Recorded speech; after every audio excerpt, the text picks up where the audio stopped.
I got started in Kiwifruit, I guess about 2015. Dr. Jay Spears is my PhD graduate teaching assistant at A&M, and he said, "Hey, why don't you come to Auburn and start grad school, do your PhD?" And I was like, "Well, I just started with the extension at A&M." And he said, "Well, you can maybe if you don't want to come, we can do some research, collaborate on some research for Kiwifruit." I said, "Okay, that sounds good." I had Dr. Creech at the same time. "Tim, why don't you come over here? We've got all this stuff to look at and everything." And the story goes that he called A&M, called our department head, and said, "Who's the geek around there?" Everyone said, "Oh, Tim Hartmann." So anyway, that's how we got started on Kiwifruit. Dr. Creech, like you said, had been in this for since about 2011. So I came in later to the game. We're going to talk to you, or I'm going to talk to you today about kind of what we have learned so far. We're still in this point, figuring out what we don't know on Kiwifruit. We have a long, long way to go. I'm just going to kind of briefly go through some of the production requirements and the basics of growing Kiwifruit as we've observed here in Texas. So why are we even looking at Kiwifruit? Well, I think David Anderson did a great job of already prefacing this. We're always looking for a new crop. Peaches have actually decreased about 54% over the last 15 years. Peaches are still doing well, but obviously with freeze and other issues, hail and everything else, labor and all that, it's been difficult. So we haven't really had a new fruit crop in Texas, a fresh market fruit crop, in a pretty good while. There have been things like jujubes, or pomegranates that have shown some promise, and doesn't really pan out. So anyway, we're pretty excited about golden Kiwifruit for several reasons. They tend to bloom later than peaches and our blueberries, barring brown marmorated stink bug, which we're still waiting to see what that's going to do. We know that can be a big problem. They don't have as much pesticide needs as something like an apple or a wine grape or something like that, apparently anyway. And of course, very high price, and they've also have a lot of health benefits like David already talked about. So we've already kind of talked about this. There are two different species of Kiwifruit that we're looking at. Of course, we're all familiar with the green. From my vantage point here, this one looks kind of yellowish as well. But of course, Actinidia chinensis, the golden Kiwifruit, that's what we're really excited about, really interested in. These were at one point one species, Actinidia chinensis var deliciosa and var chinensis. They separated them. Some people still kind of debate whether they're not, they're the same species or not. As it's been mentioned, these are dioecious species, which just means they're functionally male or female plants. So we do have to have cross-pollination involved. Large woody vines, as you've already seen. They don't have tendrils like grapes. They twine like a wisteria.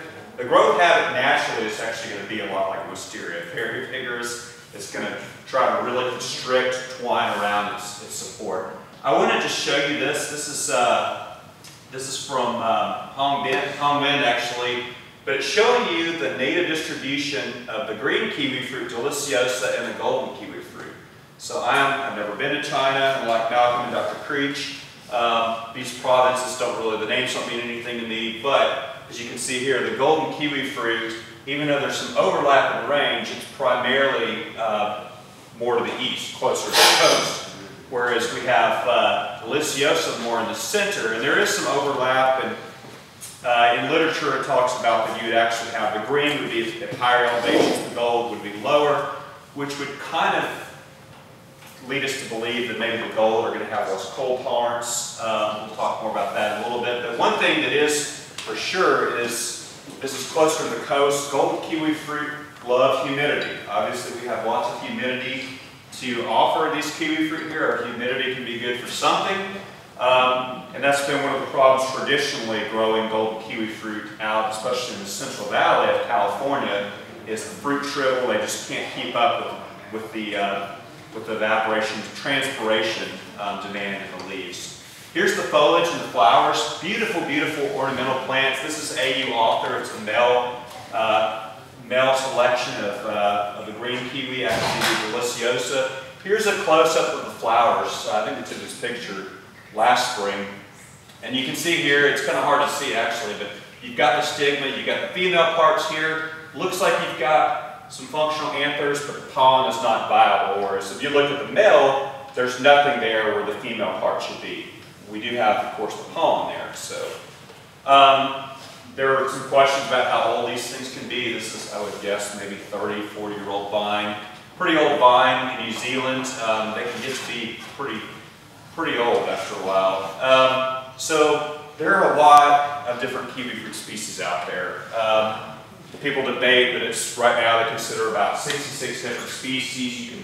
This would be Horse 16A here. So this is an example of the gold, the green. You can see just the diversity out there. It's pretty incredible.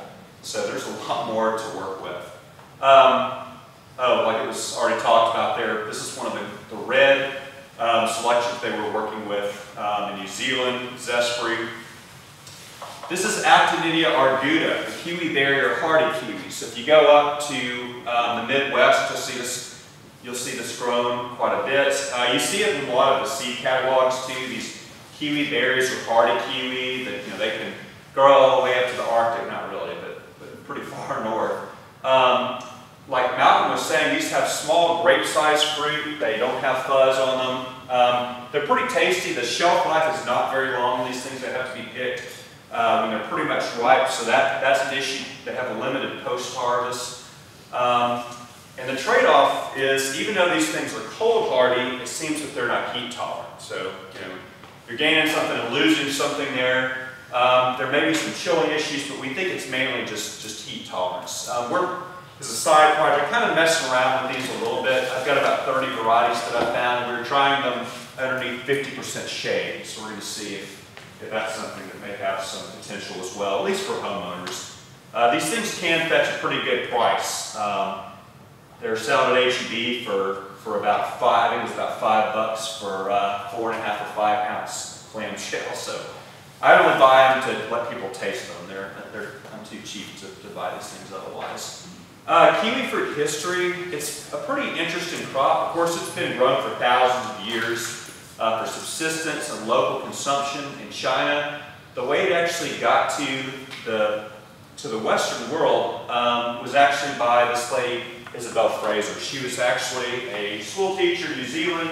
She went over to see her friend who happened to be a missionary in China, had these peculiar fuzzy fruit. Now this species had already been documented as early as the 1850s, so people knew about it, but she was the first one, in my knowledge, to actually bring seed back. 1904, they planted them out, they started making selections. Hayward Wright had one selection that was large fruited, kept really well. That's where Hayward came from. So it's been around for 90 years and still accounts for most of the production worldwide. So you started having 1930s and 40s production started picking up commercially in New Zealand. 1959, these things that were called Chinese gooseberries, because that's what they bear resemblance to, the English gooseberry, they were trying to figure out how to export this thing better, and they thought, hey, it kind of looks like our native kiwi bird, so let's go ahead and name it after that, and kind of give it a bit of a little more novelty. So 1959 is when they changed it. The native name for it, by the way, I'm probably going to butcher this, is Miho Tao, is the actual Mandarin name.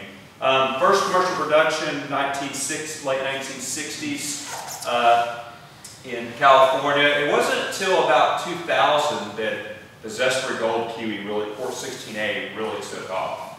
So this golden kiwi is a lot later to the party. So it is a newer thing. If you're thinking, where's this been all my life? How have I not had this great fruit? Of course, we've already talked about some of the benefits. It has about 2.5–3 times concentration per gram of vitamin C that oranges do. So some people even go as far as to put it up there with plums and blueberries. It's a superfood. Last year's wholesale price, I believe, was $1.40 a pound. Glenn and David could, I'm sure, update me on that. But definitely gets a good price, even for wholesale production. This is what the product looks like in the store. In College Station, now granted, this is a college town, College Station in Nacogdoches, but at College Station at H-E-B, I can almost never buy these things because they're always sold out. Even at $3.68, $4 a pound, these 1 pound clamshells. By the way, these are like the seconds from New Zealand. The really good ones, they're like the organic ones, the ones that are quite a bit larger. These are going to be exported to other places like Asia. And these things are pretty good size. They're selling for about $1.50. They're organic zestfree gold at one of our produce outlets in Bryan. And usually they're sold out there too. So there's definitely a market for these things. These are some of the California grown ones. I haven't been as impressed with the quality of those varieties. So there has been an effort, believe it or not, to grow kiwi fruit in the South before. This is not something brand new. We're not totally reinventing the wheel. 1980s, there was a large effort to grow green kiwi fruit along the Gulf Coast and going up the southern Atlantic coast. Hayward was the variety primarily that they were working with. So ultimately it failed. The plants grew really well, but they didn't really flower. And then you had some really hard freezes like 1989 that killed a lot of the plants to the ground. And if you look at Hayward, does anyone want to guess what the chilling requirement is for it? 1100. Yeah, 1150 is what the estimate is. That's for maximum flower production. Well, I mean, yeah. So you have to go pretty far north, and then that gets you in an area where you're really set up for cold damage. So one of the problems was they were working with some of the wrong material. And again, this was just the green, not the gold. Like Dr. Creech talked about, there were a couple selections that ended up being released as Golden Dragon, Golden Sunshine, that were brought back from China. These were trialed at the Chilton Research and Extension Center near Clanton, Alabama, which is actually right pretty much smack dab in the middle of the state. Similar latitude to Dallas. So they get quite a bit of chilling, over 1,000 hours of chilling there. It does get pretty cold. After successful trialing for over 10 years, they were released in 2008. I'll show you the varieties here. So we've already talked about these a little bit, but this is Golden Dragon, this is Golden Sunshine, and then this is A.U. Fitzgerald. So I think we have some of the Dragon here. So Dragon tends to be, Dragon tends to be kind of a blocky shape. It's more heart-shaped, broad shoulders. It tastes pretty good in my opinion. It has been the better producer of the two for us. However, it doesn't really have that commercial appeal to the shape. Like I said, it's fruited well for us. It's a little earlier blooming, and so we've had some problems with frost, with getting some of the flowers on it. Ripens earlier than Golden Sunshine. Usually it's going to be late August, early September, where Sunshine usually for us is a couple weeks later. Sunshine, this picture doesn't really show it, but tends to have, it's more of that cylindrical fruit shape like you would have with Zestfree Gold 3. Here's Dragon, a better picture. You can see it's got that heart shape, a little bit of a beak. It does have a tip on it, but it's done really well for us. The male pollinizer is CK3, which is also the pollinizer that they used for the first Zestfree Gold 416 name. This thing wants to bloom. It really produces a lot of flowers. Golden Sunshine, again, it's a little later blooming, later ripening. We didn't see real production until the last 3 years or so for it. It's pollinated by A.U. Tiger. This is a male with really large leaves, really large, pretty flowers. And of course, Auburn University, who is the land-grant university in Alabama, like A&M is here, they're really proud of their school, and so it's named after their mascot. This particular variety has not done really well for us as a pollinizer. The plants don't seem to be very tough in general, and it's been a pretty shy bloomer for us as well. This is A.U. Fitzgerald, which was believed to reportedly a seedling of Hayward that was actually found down in the Mobile area, and I believe it was actually, wasn't it a lady she planted a seed? Fitzgerald. Yeah, and I assume her husband was author. Is that? That's what I've heard. Yeah. Anyway, so this is just an open pollinated chance seedling of Hayward, and it's pretty similar. It does have a lower chill requirement, so of course it was fruiting down there. It's a bit bristly. It's done okay for us. The pollinizer is A.U. Author. It's up there around 900 to 1,000 chill hours. Hasn't flowered really well for us, but these are also available, these two. Of course, we're looking primarily at the gold. So A.U. Gulf Coast Gold. So like Dr. Creech said, this is a naturally occurring, it occurred as a bud sport down at the Fairhope Station, which is down near Mobile. of Golden Sunshine. It has slightly smaller fruit, it tends to be a little bit sweeter, and it doesn't have this problem with late season drop, which is really nice. In my experience, it seems to be more heat tolerant, just a tougher plant in general. It really wants to bloom a lot too, so it definitely has to be thinned. And of course, we're trying to determine what the chilling requirement is for this variety, because it's definitely different from Sunshine. It looks like it's a little lower chill, which for us is a good thing. We would like to have something that's down in the 600–700 range. In my experiment, I have not seen any flowers really below 500 hours, but we do think it's a little lower chill than Sunshine, or at least more flexible. All right, so Dr. Creech, I don't want to steal his thunder. This happened before I came around, or about the time that I came around. But he put these plants out, and people were asking, what are those weird vines with the big leaves, with big fuzzy leaves, And 2015 is when he really did well with Golden Dragon, about 1 pound of fruit per square foot of canopy, which if you extrapolate that out, really extrapolate that out, you're looking at about 40,000 pounds per acre. We haven't had a crop like that since then, but we've had some pretty decent crops. I want to mention 2016, 2017, we did not have very good crops. So if you look at this with respect to chilling,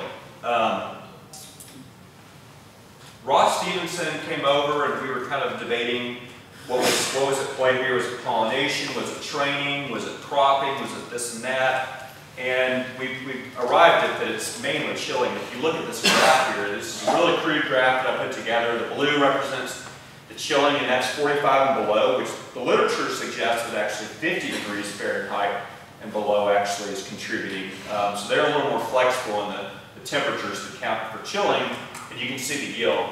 Now 2014, remember these were very young plants, just starting to produce a small crop. But of course 2015 we had really high chilling, great crop. 2016 and 2017 almost nothing, but we had record low chilling for both of those years. Somehow my 2019 didn't make it into it, but we basically had the same trend. It kind of plateaued. So it's definitely a relationship. Chilling is very important.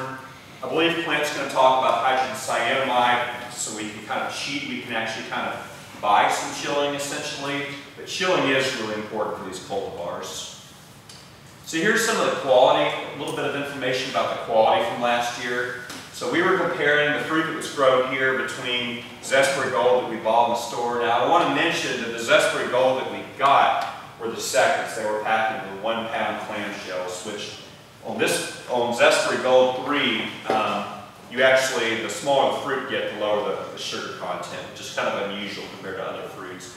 So we weren't comparing against the best, what was typically available in the store, and you can see we were running comparable, if not a little bit higher sugar content. We're pretty happy with Gulf Coast Gold. I had my first crop in College Station, which if you've never been to College Station, it's a terrible place to grow stuff.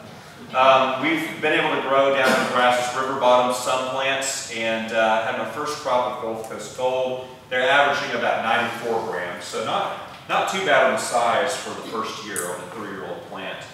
Okay, let's talk about site selection a little bit. So a lot of this has already been touched upon. I just want to reiterate this because this is really, really important. So they do need a long season, which we typically have here down in this part of the South. They do like high humidity. So we're not talking about, like this all the time, but at least humidity in the 30-something, 40-something% of the afternoon, dew point 65, not really going much lower than that. You start going out towards San Antonio, it's probably going to start getting too dry for you.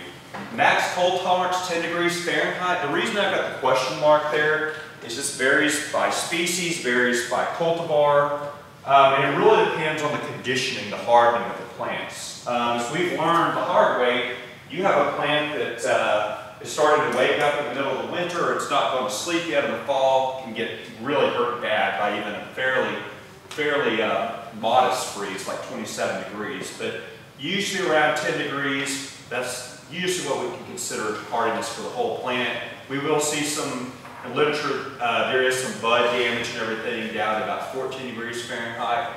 Now, of course, like anything, whether it's a peach or or pomegranate, persimmon, whenever you get new growth in the spring, new growth in flowers, that's going to be very susceptible to cold damage. So we're looking at about 29 to 31 degrees we can get damage to the flowers. But again, it's later blooming than our blueberries and a lot of our low to mid chill peaches. About 700 to 900 chill hours for the Auburn varieties. So we're, I think here about, what, 750 hours or so? 750, 800, okay. So yeah, we're pretty good spot. We're maybe a little bit low, but again, especially if we're using hydrogen cyanamide, in most years we're going to be okay. With it being a crop that is susceptible to cold damage, you don't want to put it in a low spot. Of course, anyone who's ever grown a peach knows you want to put it, on a slope, higher elevation, not down in the low frost pocket where that cold air is going to sit during radiational frost. Wind damage, I'll talk about that in a second, but wind can be an issue. They absolutely have to have well-drained soil. My experience is about like a peach. They are susceptible to Phytophthora, and they just in general do not like heavy, poorly drained soils. Now if you get into really coarse sands, if you have nematodes there, they are susceptible to root knot nematodes. So that can be something to think about. The pH, this is not a blueberry, but it's not a blueberry, but it does need acid soil. You can think of it about as like a camellia or something like that. If you get above 7.2, you start seeing this. This is in College Station, where we're planting. We have about an acre planted down there in the Brazos Bottom. Highly calcareous soil running about 7.9 to 8.2 pH. This has kind of been the focus of my research, or one of the focus areas, trying to see if we can kind of get around that. Berms do help. This is during Hurricane Harvey. You'll notice my trellis is made out of, it is the wing T-bar, which is not quite as desirable, but for larger equipment and everything, if you don't have low profile tractors, this can work well for you. Anyway, it's made out of used drill stem, 2 7/8 and 2 3/8 inch top. But you can see the berms after we had 25 inches of rain really helped out quite a bit. So wind damage, like Malcolm already talked about, one of the main issues is that abrasion, the physical damage. You start getting this kind of callousing, these blemishes whenever the fruit get bumped into each other or other branches or support. But on the plant side, especially in the spring, if we have a lot of strong wind, these shoots are fairly brittle. They can get broken off. We've actually seen some of the hotter, drier winds in College Station. We can see some burning of the leaves as well. Another issue is cold damage. So kiwi fruit, unlike some other crops, once they go dormant, they don't necessarily stay dormant. So we get these periods that are a week or two, 75, 80 degrees in January, and they're going to start waking up. You start having water moving up, sap flow, up into the trunk, and then you get, a day or two later, you get down into the 20s or 19 degrees, and this is what you end up with. You end up, the candium starts activating, you start getting a lot of water in there, rehydrating the tissue, and you get this trunk splitting like this. And of course, this is ultimately going to be fatal to the vine. The vine may break bud and look okay, but it's going to crash later on. Now the good news is they will sucker back out. If you've got an older plant, it's got enough energy down there, it's going to come out again. But remember we talked about grafting these things, so if your graft is up here, you've got an ungrafted plant now. And they fruit off of previous season wood, so you're not going to get fruit for at least a year off this plant. So that's why we're looking at trunk wraps. Dr. Jay Spears has done a lot of work with Clint on this. We're going to be kind of continuing the work over here, looking to see what the best treatment is as far as trunk wraps for protecting these things. It seems to be mainly just during the first 3 or 4 years that they really tend to have a problem with this. Of course, there are other measures for combating freeze damage. I don't want to talk about this too much, but vineyard or orchard layout. By the way, vineyard or orchard, which one is it? Orchard. So everywhere else it's orchard. In California, a lot of times some people call them vineyard. My major professor advisor is a grape specialist. He wants to call it a vineyard. It is a crop that grows on a vine, but it's not a grape, so I say orchard. But anyway, so spacing can vary a lot depending on the configuration, the planting distance and everything, typically, like Dr. Creech said, you're looking at about 1 male for every 5 to 8 females. Typically, this would be some kind of a grid type system where you would have a male and then you would have females around it. There are other systems like male strip row, which is what Clint is doing, and basically you have individual rows of males, and after they bloom, you cut them back to almost nothing, and so they're not taking up space, essentially. So there are other ways to do that. There's alternate row cropping, which is another system that uses the TP system. We're not really going to talk about that. There's a lot of infrastructure. It can go as cheap as $7,000. Clint can talk more about this later, but I've seen some systems that if you extrapolate it out, you're looking at about $25,000 per acre. Windbreaks, I don't think it's going to be that necessary in our area, but especially if you've got good forest around you. But larger sites, especially if you're more exposed, like College Station, it's definitely a necessity. I'm looking at using hybrid bald cypress from Dr. Creech as a windbreak.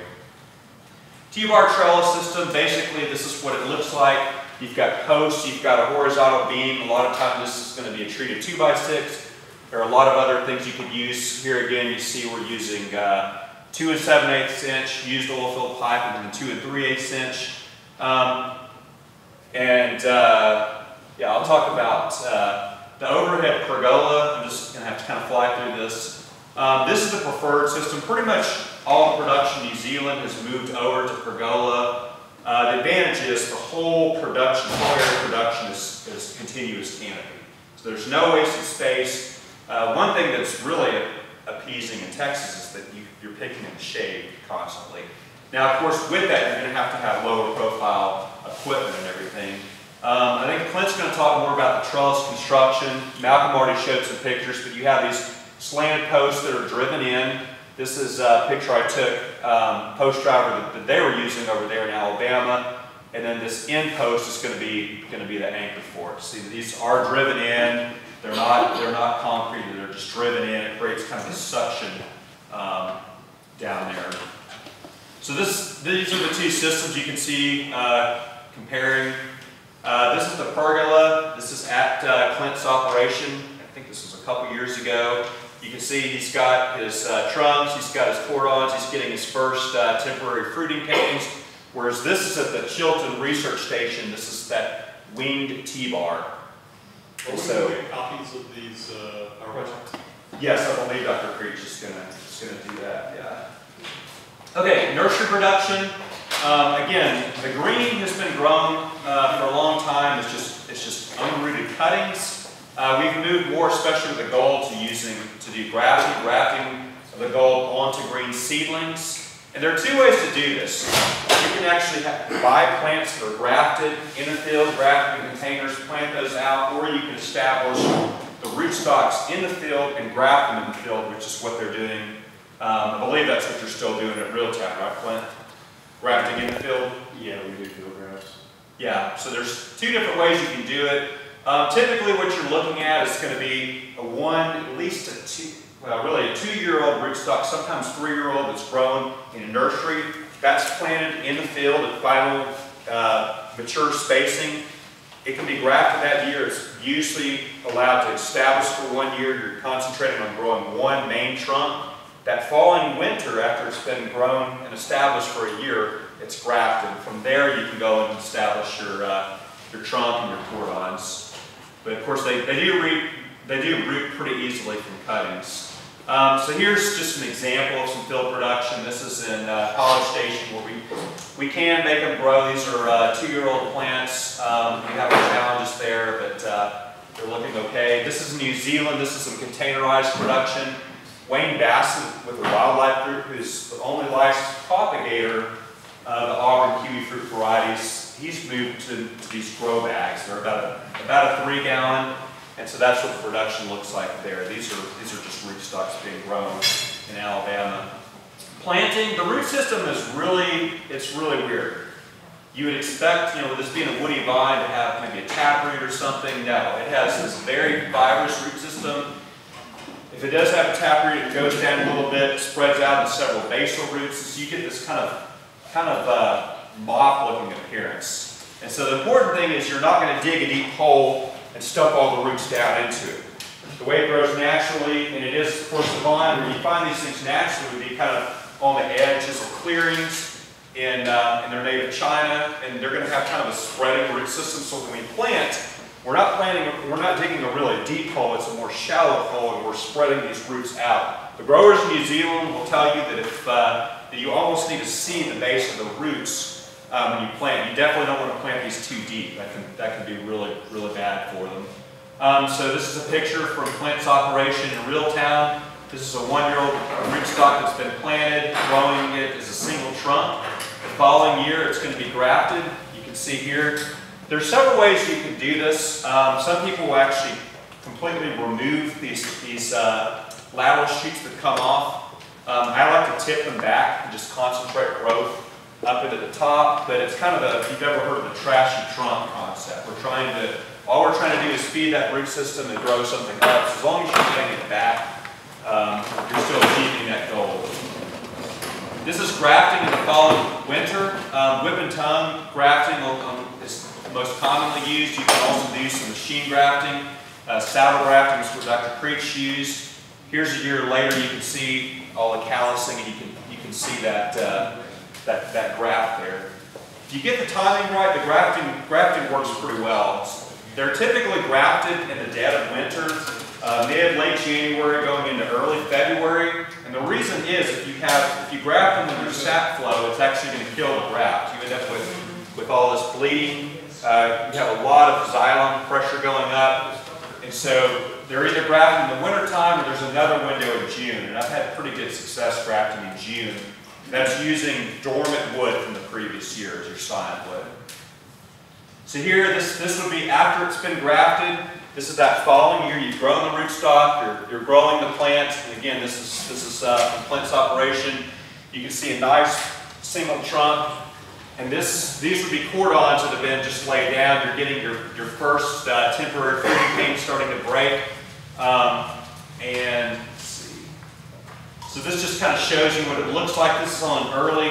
This would probably be, I guess, after the first year plant, after graft. It's like winter pruning. Well, that'd be the second year, end of the first year after grafting. And so here you've got kind of a diagram just showing you, and someone asked if this was like a grapevine, and it's pretty similar to a grapevine. You do have a single vertical trunk, you have these cordons or leaders, which are going to be your permanent horizontal arms, and from the lateral buds on here, you're going to start having these temporary fruiting canes. Remember, the fruit are produced on wood that grew last year. So this would produce in the third year, you can start getting fruit already. The fourth year, you're starting to get a commercial crop again. That's assuming if you're doing everything right. I'll talk more about pruning of mature vines in a little bit. We've talked about TP quite a bit, but the angle is really critical because, Clint talked about this a little bit, if you go strictly vertical, the physiology of the vine is going to change and you're going to end up having only vegetative buds. That's why, like with pear trees, we like to try to spread the branches out. But, like he was saying, if the angle is too shallow, you end up with a lot of axillary bud break and it starts to branch out. So the angle is really critical, in which you're ending up with a really straight, uniform fruiting canes that you can take down the fall and winter and use as your fruiting wood. This is also used to grow your cordons, so you get really nice straight cordons for starting out as well. So what's the angle? About 45 to 60. Yeah. 40 to 60. Okay. So pretty mature vines. I just want to go through this really quickly. Essentially, what you are doing is cane replacement. Remember, these things bloom. I'll show you some pictures. So this is going to be a 1-year-old cane. Okay. So this is wood that grew the previous year. You can see the bud that's coming out. It's going to grow for usually a week or two before you have flower buds open. But notice, this is a new shoot in the spring on last year's growth. So it's fruits off of 1-year-old canes that are producing these new shoots. And usually you're going to have anywhere from 2 to maybe 10 buds, depending on the variety, that are going to be produced in these axils. Okay. And so what you end up with is if you go back to these canes, you're going to have, usually it's it's primarily the first 5 to 20 nodes out, but you're going to have fruit, hopefully, all along here, okay? So what we're doing on these pruning these mature canes, we're taking out the wood that fruited last year, and there's a better picture I wish I had in here, but essentially what you're doing is you're cutting back, you're finding a replacement cane, and usually you want it to be fairly close to the base. You're looking for a certain size, and that's what you're going to tie down and remove everything else. That is going to produce your new fruit for the next year. So every year you're replacing the canes. Let's see. So this is kind of what it looks like. This is at the experiment station in Auburn. You can see after fruiting, these are going to be on fairly old vines. You've got all this wood here. And you can't really tell here, but what you're doing is the wood that fruited last year, again, you're cutting that back to replacement canes. So it's going to look a little more like this. You're essentially thinning this out and going with nice, strong canes. You don't want them to be too thick, or they're going to be more vegetative, but that's what you're ending up with. And usually they're going to be roughly about 1 foot apart, at least for T-bar. Male vines, of course, males only have one purpose. I'm not trying to make implications into other species, but males have one purpose, and that is to provide pollen. You want to get them out of the way as soon as they're done flowering, which is usually going to be in May. So we're going to cut them back severely just to get them out of their way. And that will also help branch, get a lot more branching and flowering wood for the next year. So I don't know how well you can see this, but this is what it's going to look like. Ideally, this is in Alabama. This is not in New Zealand, and you can see some pretty nicely spaced canes that are fruiting. And again, this would have been last year's wood, this year's shoots that are coming out and producing the fruit. I think we already talked enough about irrigation. It is very important. These things are not drought tolerant. We're looking at about 48 inches per year. Good quality water. So we're talking blueberry quality water. Sodium needs to be below 60 ppm, otherwise you end up with burning of leaves, stunning of growth and everything. They're also very sensitive to boron. Boron is an essential micronutrient, but it doesn't take very much. You get above about 1/4, 1/2 part per million, and you start getting into problems. We're starting a research project on boron toxicity as well. Starting out, I've used these 1 gallon per hour. Some of them are larger. Drip emitters to get them started in the first year. Then you can move either to overhead sprinklers, or I like these micro jets. I kind of borrowed this idea from Clint's operation. Of course, we use micro sprinklers, micro sprays. The peaches work really well. We spread that water out a little more. The overhead irrigation can be used for freeze protection. It can be helpful, but if you get into a situation where you've got a lot of wind during an advective freeze, you can actually hurt yourself more than you're helping, because you get so much evaporative cooling. So that can be a help. Some examples of bad water quality. This is what happens if you have too much sodium. Pollination is extremely important.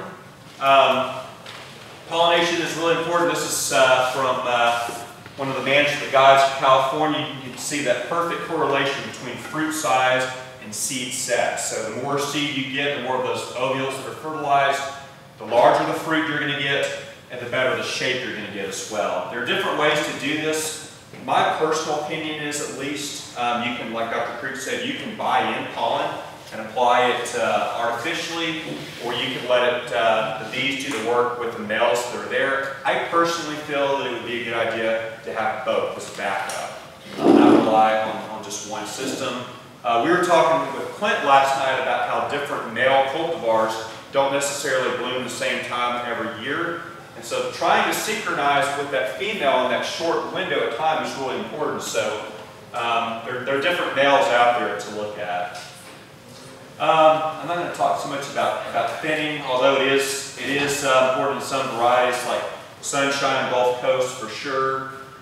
This is Gulf Coast vine that I put out in 2016 over here that fruited already this year, and you can see we had to drop quite a bit of fruit on the ground. We probably thinned too late, and it's still Sunshine. Oh, this was Gulf Coast. That's a Gulf Coast. And this was thinning. That's not fruit probably. Yeah.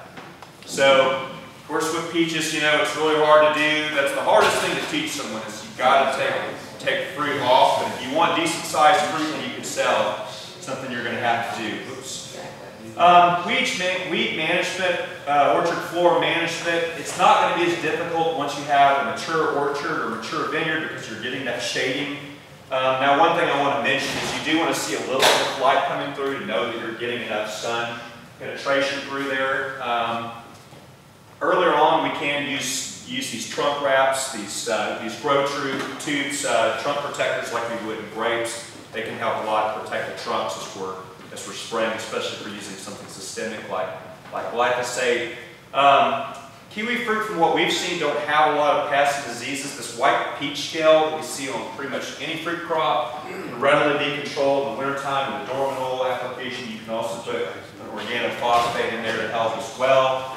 We have seen some issues with leaf-footed bugs. Spider mites can be a problem, but it seems like they're mainly only an issue in nursery production. I'm going to fly through this.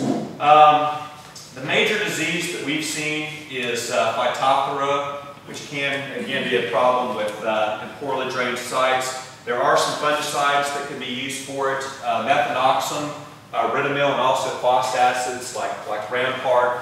Some other fungicides can work. But again, at site selection, careful irrigation can take a lot of this problem out of the way. So what's the future for kiwi fruit taxes like Dr. Creech talked about? Is it going to be a large commercial crop? Is it just going to be a homeowner crop? At this point, we're thinking it's got the potential for both, but there's still a lot we don't know. We're going to have to really work with this for a while to see what it's going to bring us.